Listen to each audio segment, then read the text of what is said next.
Hello friends, welcome back to my channel চেখে দেখো। আশা করি তোমরা সবাই ভগবানের আশীর্বাদে ভীষণ ভীষণ ভালো আছো। আমিও কিন্তু খুব খুব ভালো আছি। আমি শতাব্দী চলে এসেছি আজকের রুই মাছের আবারও একটা নতুন স্বাদের খুব সিম্পল একটা রেসিপি তোমাদের সঙ্গে শেয়ার করার জন্য। রুই মাছের অনেক অনেক রেসিপি আগে শেয়ার করে নিয়েছি, ভবিষ্যতেও করে নেব। তো আজকের আবারও একটা একেবারে নতুন স্বাদের রেসিপি শেয়ার করতে চলেছি। টাইটেল আর থাম্বনেল দেখে তো বুঝেই গেছো আজকের কি বানাবো। আর হ্যাঁ, আজকের ভিডিওটা কিন্তু স্কিপ না করে পুরোটা দেখার অনুরোধ রইল। তাহলে চলো ঝটপট বলে দিই, আজকের আমি বানাবো শোলা কচু দিয়ে রুই মাছের ঝাল বা ঝোল। তো শোলা কচু দিয়ে রুই মাছের ঝাল বা ঝোল বানানোর জন্য আমি এখানে রুই মাছ নিয়েছি। রুই মাছগুলোকে ভালো করে ধুয়ে পরিষ্কার করে লবণ মাখিয়ে রেখে দিয়েছি আধা ঘন্টা আগে।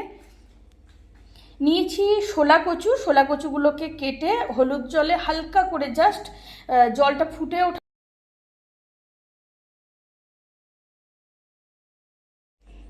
নিয়েছি টমেটো কুচি।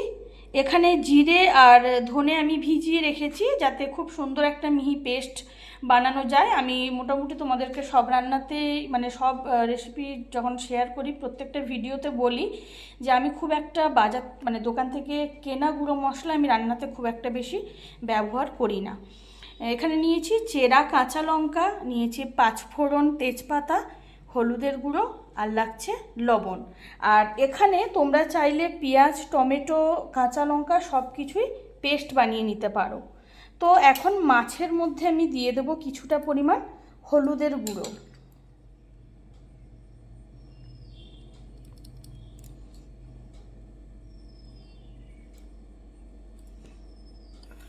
এখন মাছগুলোকে খুব ভালো করে হলুদ মাখিয়ে নেব।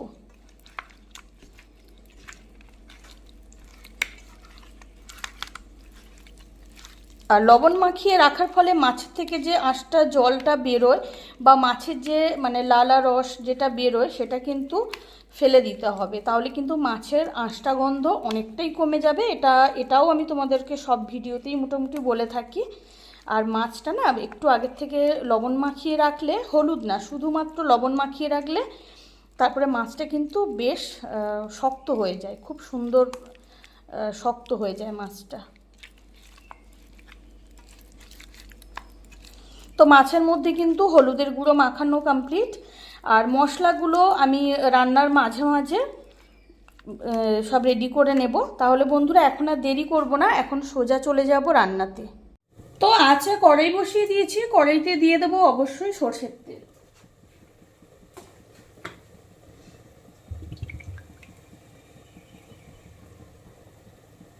এখন সরষের তেলটাকে সবার প্রথমে খুব ভালো মতো ধোয়া ওঠা গরম করে নিতে হবে।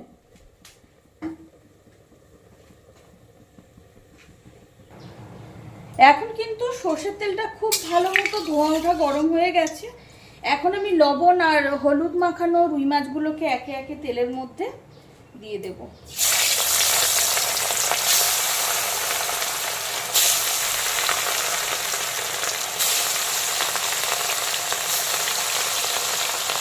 এখন রুই মাছের একটা দিক ভালো মতো ভাজা হয়ে গেলে আমি মাছগুলোকে সাবধানে উল্টো করে দেবো।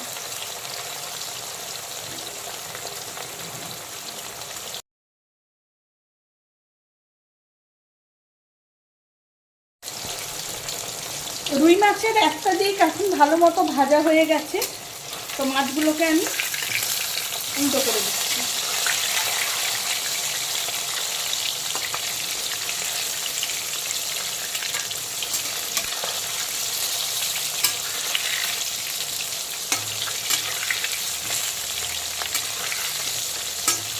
এখন একইভাবে রুই মাছের উল্টো দিকটাকেও ভালো করে ভেজে নেব।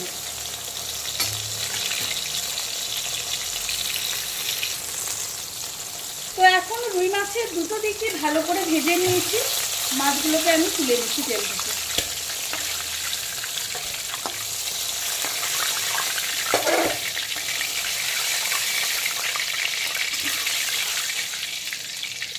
এখন বাকি মাছগুলোকেও আমি তেলের মধ্যে দিয়ে দিচ্ছি।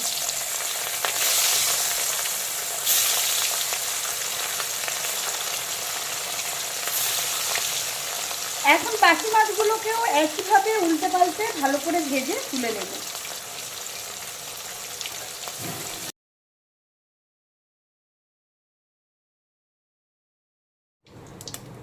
এখন কিন্তু সবগুলো রুই মাছ আমি ভেজে তুলে নিয়েছি। এখন মাছ ভাজার তেলেই দিয়ে দেব ভাপানো শোলা কচু।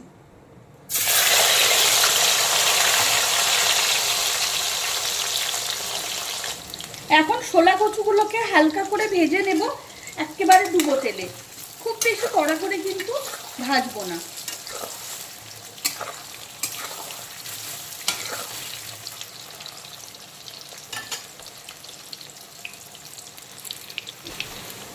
শোলা কচুগুলো যতক্ষণে ভাজা হচ্ছে তার মাঝখানে আমি মশলাগুলো এক এক করে পেস্ট বানিয়ে নেব।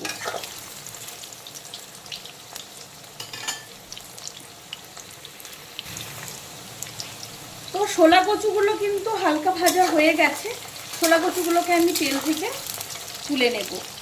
আর ওদিকে টমেটো আর পেঁয়াজের আমি পেস্ট বানিয়ে নিয়েছি, তবে পেস্টটা কিন্তু একেবারে মিহি করা চলবে না। সব থেকে ভালো হয় যদি এই পেস্ট, পেঁয়াজ, টমেটো এগুলো সব কিছু যদি শিলে বাটা যায় খুব ভালো হয়।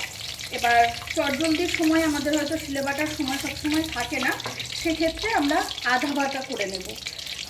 তো এখন কিন্তু সমস্ত রুই মাছ আর শোলা কচুগুলোকে ভালো করে ভেজে তুলে নিয়েছি।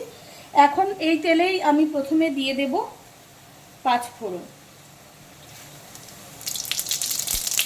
আর দিয়ে দেব তেজপাতা।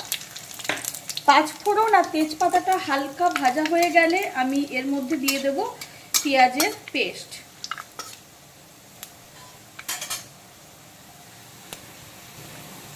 এখন কিন্তু 5 ফোড়ন হালকা ভাজা হয়ে গেছে।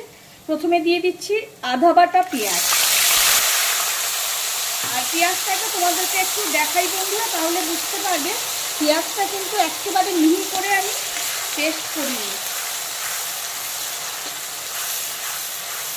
এখন প্রথমে পেঁয়াজ বাটাটাকে হালকা বাদামি কালার করে ভেজে নেব।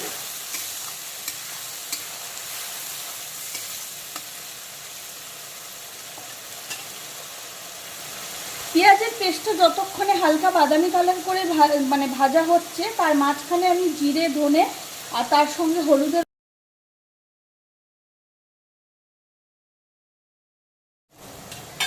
এখন প্রায় 1.5-2 মিনিট সময় নিয়ে পেঁয়াজটাকে একটু হালকা করে ভেজে নিয়েছি। এখনো কিন্তু হালকা বাদামি কালার হয়নি বা পেঁয়াজ থেকে পুরোপুরি কাঁচা গন্ধটাও চলে যায়নি।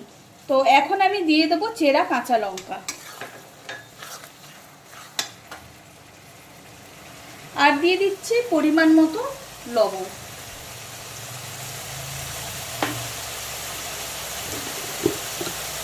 আর টেস্টের জন্য দিয়ে দিচ্ছি 1/2 টেবিল চামচ চিনি। এখন বেশ কিছুক্ষণ পেঁয়াজ বাটাটাকে আর চেরা কাঁচা লঙ্কাটাকে আবারও ভালো করে কষিয়ে নেব।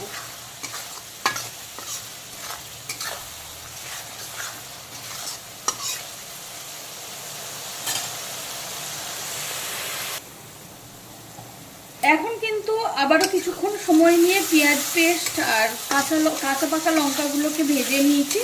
আর পেঁয়াজের কালার দেখে বুঝতেই পারছো বন্ধুরা, এখন কিন্তু খুব ভালো মতো ভাজা হয়ে গেছে, বাদামি কালার করে ভেজে নিয়েছি। আর যেহেতু কাঁচা পাকা চেরা লঙ্কা দিয়েছি, তাতে কিন্তু বেশ কালারফুল দেখতে লাগছে।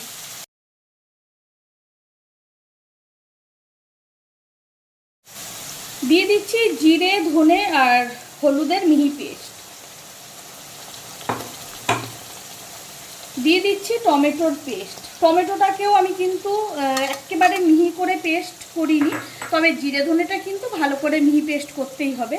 টমেটোর পেস্টটা একটু দেখলেই বুঝতে পারবে বন্ধুরা। এটাকেও আধা বাটা করে নিয়েছি। এটাতে কুচনোও দেওয়া যায়, কিন্তু একটু আধা বাটা করে দিলে তাতে কিন্তু বেশ দেখতে যেরকম ভালো লাগে, খেতেও কিন্তু বেশ ভালো লাগে। এখন বেশ কিছুক্ষণ সময় নিয়ে পুরো মশলাটাকে আমি খুব ভালো করে কষিয়ে নেব।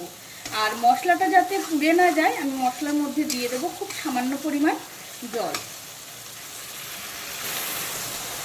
মিক্সির জারে লেগে থাকা মশলাটা আমি জলে গুলে দিয়ে দিলাম। এখন বেশ কিছুক্ষণ মিডিয়াম টু হাই ফ্লেমে অল্টারনেট করে করে পুরো মশলাটাকে কষিয়ে একেবারে ভাজা ভাজা করে নেব মশলার চারদিক থেকে, তেল ছাড়া পর্যন্ত আর মশলার থেকে সমস্ত কাঁচা গন্ধ চলে যাওয়া পর্যন্ত।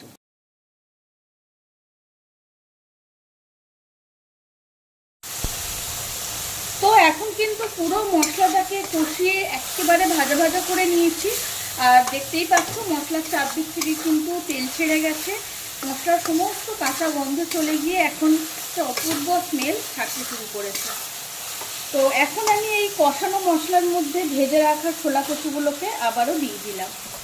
এখন মশলার সঙ্গে খুব ভালো করে আবারও মিক্স করে নেব।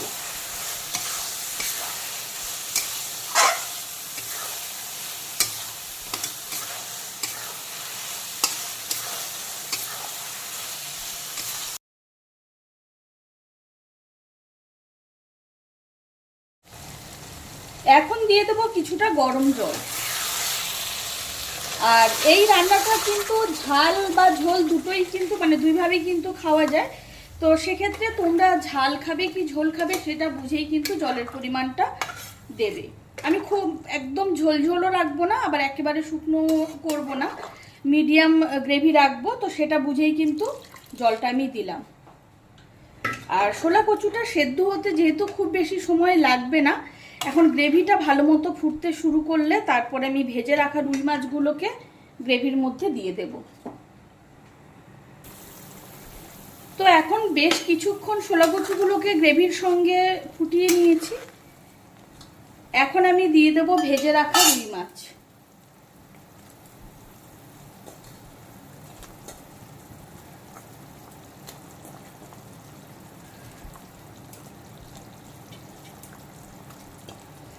এখন আবারও বেশ কিছুক্ষণ গ্রেভিটাকে ভালো করে মাছের সঙ্গে ছোলা কচুর সঙ্গে ভালো করে ফুটিয়ে নিতে হবে। আর অবশ্যই সেটা ফুল আছে, তাতে করে মাছের মধ্যে মশলার ফ্লেভারটাও খুব ভালো মতো ঢুকবে, আর ছোলা কচুর মধ্যেও আর ঝোলের মধ্যেও যাতে মাছের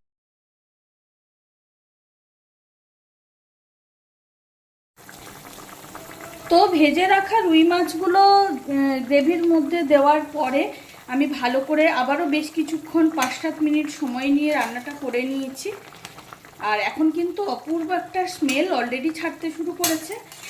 আর ছোলা কচু দিয়ে রুই মাছের ঝাল বা ঝোল একেবারে রেডি। আমি এখানে মিডিয়াম গ্রেভি রেখেছি, খুব বেশি ঝোলও করিনি আবার একেবারে শুকনোও করিনি। আর যেহেতু কচু রান্না করছি সেক্ষেত্রে ঝোলটা কিন্তু আস্তে আস্তে ঠান্ডা হওয়ার সাথে সাথে আরও টেনে যাবে। তো আমার আজকে রান্নাটা কিন্তু একেবারে কমপ্লিট। আজটা আমি এখন বন্ধ করে দিলাম। ছোলা কচু দিয়ে রুই মাছের ঝাল একেবারে রেডি। এখন একটা বড় ছড়ানো পাত্রে ঢেলে গরম গরম ধোঁয়া ওঠা ভাতের সঙ্গে সার্ভ করে দেব। তাহলে বন্ধুরা তোমাদের সঙ্গে আজকের আবারও রুই মাছের একটা খুব সিম্পল খুব টেস্টি একটা রেসিপি শেয়ার করে নিলাম। তোমরাও এইভাবে ছোলা কচু দিয়ে রুই মাছের ঝোল বা ঝাল অবশ্যই বাড়িতে ট্রাই করো, খেতে জাস্ট অনবদ্য হয়, যে কারণে তোমাদের সঙ্গে শেয়ার করে নেওয়া। আর এটা অবশ্যই আমার শাশুড়ি মায়ের থেকে শেখা, ওনার একটা রেসিপি। আর আমার আজকের রেসিপি তোমাদের কেমন লাগলো সেটা কিন্তু কমেন্ট করে জানাতে একেবারেই ভুলো না। আমার আজকের রেসিপি যদি ভালো লেগে থাকে তাহলে অবশ্যই লাইক কমেন্ট শেয়ার করো, চ্যানেলটিকে সাবস্ক্রাইব করে দিও আরও অনেক অনেক নতুন নতুন ভালো ভালো রান্নার রেসিপি পেতে। পাশে থাকা বেল আইকনটি অবশ্যই প্রেস করে দেবে, তাতে করে আমি যখনই কোনো নতুন রান্নার ভিডিও আপলোড করব সবার প্রথম তোমরা নোটিফিকেশান পেয়ে যাও। রুই মাছের বা ছোলা কচুর আবারও কোনো নতুন স্বাদের